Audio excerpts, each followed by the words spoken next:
The capabilities that we have now is a strong ML AI base, but on top of that, what we're trying to do is leverage tools that are now available to us. That today we have a few, tomorrow we're going to have many more, that allow us to be more effective at both coding and the quality of coding, the security of the product that we build. But really, it's the fast prototyping that I think is something that we're trying to get to a point where we meet with our clients and future clients that are looking to develop new products, and we can turn around a prototype literally within a meeting or within a day of a request. And we couldn't do this yesterday with tools that were available, even though we can do a lot of things. Those fast prototyping, I think, is the capability we're trying to bring to the table.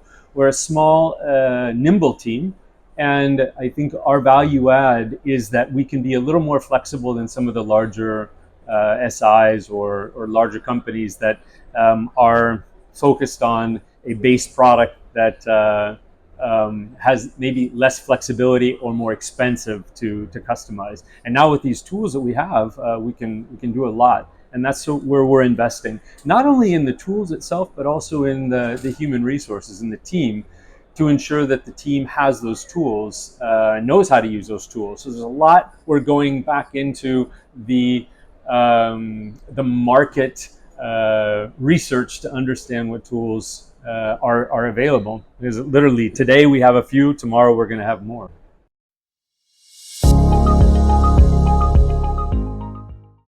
Yeah, that's it is a challenge, and that's our challenge, to stay on top of them and to try to weed out those tools or solutions that are subpar, that maybe we waste more time with or don't add value.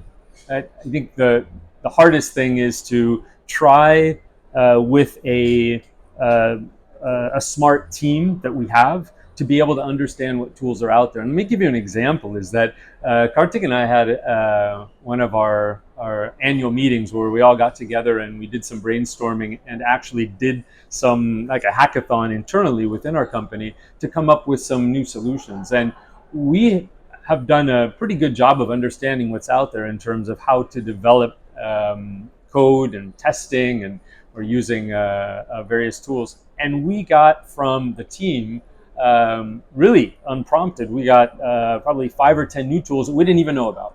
So you have to stimulate the team so they don't have the fear of failure, and they'll bring to us things that they are seeing as they go through their coding and their self-learning. There's no way really to stay on top of this unless you're constantly looking and keeping your nose in the market to understand as a developer what tools are available.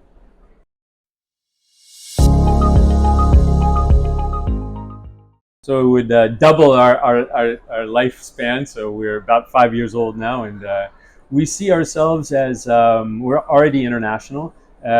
We'd like to enter into a couple new markets.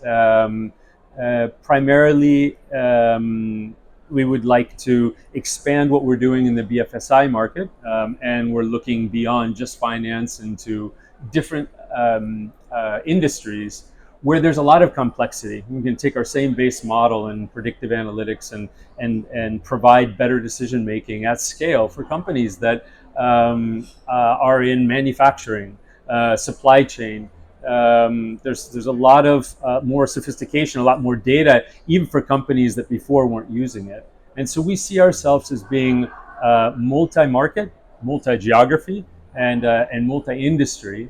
And probably before 5 years, probably we're looking at about 24 to 36 months of ramp-up time to be in most major markets, and at least in 3 or 4 key other industries.